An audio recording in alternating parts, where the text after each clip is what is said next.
মাত্র 7 মাস আগের ঘটনা। খবরের কাগজ বা টেলিভিশনে তেমন কোনো নিউজ হয়নি। আন্তর্জাতিক সংস্থাগুলো ব্যাপারটাকে নিয়ে এতটা মাথা ঘামায়নি। অথচ সেই সময় চীন হঠাৎ মহাকাশে পাঠালো একটি নতুন স্যাটেলাইট। বাইরে থেকে বলা হলো এটা একটি বৈজ্ঞানিক প্রকল্প, মহাকাশ গবেষণার জন্য ব্যবহার করা হবে। সাধারণ মানুষও বিষয়টাকে একবারে স্বাভাবিকভাবেই নিল, কারণ চীন মাঝে মাঝে স্যাটেলাইট উৎক্ষেপণ করে, এটা নতুন কিছুই নয়। কিন্তু 7 মাস পর হঠাৎ এমন কিছু সামনে এলো যা গোটা পৃথিবীকে নাড়িয়ে দিল। কারণ এই স্যাটেলাইট আসলে গবেষণার জন্য পাঠানো হয়নি, বরং এর ভেতরে লুকানো ছিল এক রহস্য, যা জানার পর বিশ্বের বড় বড় শক্তিধর দেশগুলো চুপ হয়ে গিয়েছে। স্যাটেলাইটটির নাম দেওয়া হয়েছিল YZ-39 সাইলেন্ট আই।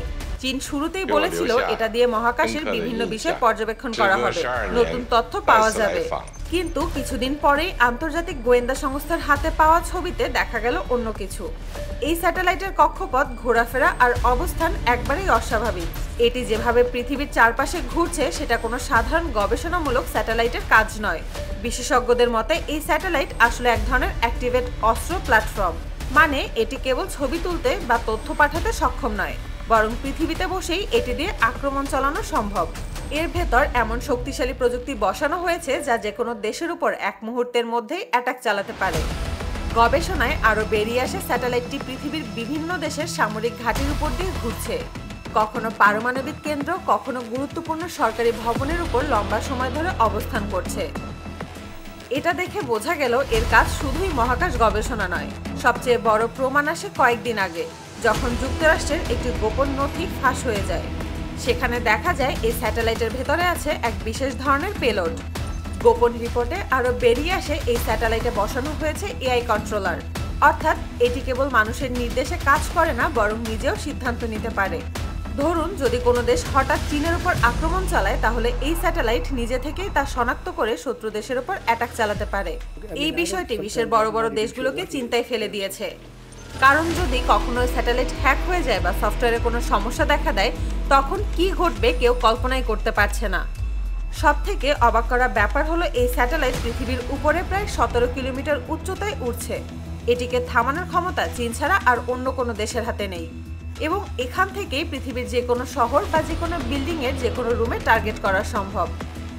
প্রশ্ন উঠেছে, চীন কি শুধু একটি স্যাটেলাইট পাঠিয়েছে, নাকি এরকম আরও অনেক স্যাটেলাইট আগে থেকেই মহাকাশে ঘুরছে? কিভাবে এত নিখুঁতভাবে কাজটি করল চীন? পুরো প্রকল্পটি পরিচালনা করা হয়েছিল একবারে গোপনে। লঞ্চ করা হয়েছিল গভীর রাতে গুইয়াং প্রদেশের একটি সামরিক ঘাঁটি থেকে। সবকিছু এত নিখুঁতভাবে আড়াল করা হয়েছিল যে বিশ্বব্যাপী কেউ বুঝতেই পারেনি।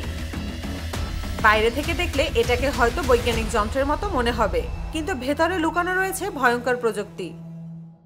এতটাই নিখুঁতভাবে লুকানো ছিল যে পৃথিবীর অন্য কোনো স্পেস এজেন্সি তা প্রথমে বুঝতেই পারেনি। নাসা, ইউরোপিয়ান স্পেস এজেন্সি, এমনকি আমেরিকার স্যাটেলাইট কন্ট্রোল সেন্টারও বিষয়টি ধরতে পারেনি। বিশেষজ্ঞদের ধারণা, চীন এই প্রকল্পের মাধ্যমে আসলে দেখাতে চেয়েছে তারা এখন শুধু পৃথিবীতেই নয়, মহাকাশেও প্রভাব বিস্তার করতে সক্ষম। অন্যদিকে চীন এখনো বিষয়টি অস্বীকার করছে।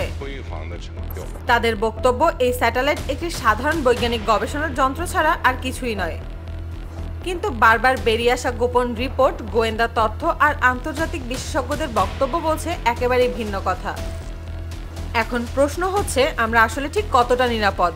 যখন আমরা রাতের আকাশের দিকে তাকাই, তখন কি শুধু তারাই দেখি, নাকি আমাদের অজান্তে আকাশে ঘুরে বেড়াচ্ছে এমন সব স্যাটেলাইট যারা চুপচাপ আমাদের পর্যবেক্ষণ করছে, হয়তো টার্গেটও করে রেখেছে?